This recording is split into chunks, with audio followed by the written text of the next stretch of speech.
بسم الله الرحمن الرحيم. الحمد لله رب العالمين، والصلاة والسلام على أشرف المرسلين سيدنا ومولانا محمد صلى الله عليه وسلم. السلام عليكم ورحمة الله وبركاته.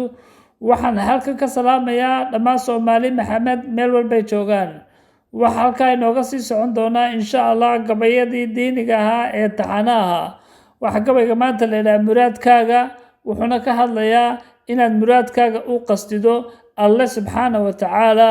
wuxuuna ku bilaabmaya insha Allah sidan: muraadkaaga u qasti inuu ku meel maro, rajo mug weyn lahow maalin iyo habeen, mawle u tala saaro umuurahaaga, mabda fogna yeelo, mas-uul ka noqo maareynta nolol maalmeedkaaga, wax muntaha lahayn oo madhanayn ku mashquul, ka midho dhali aayahaaga sida mayay roob, sidii malab qalbiga mudma'ina ha maashayso, nolol macaan ku noolow cimrigaaga muggiisa, riyadaada macno weyn ku maamul, foojignaani ka maqlayn badyaaba, mustareex noqo ruux mahadiisa laga maarmin.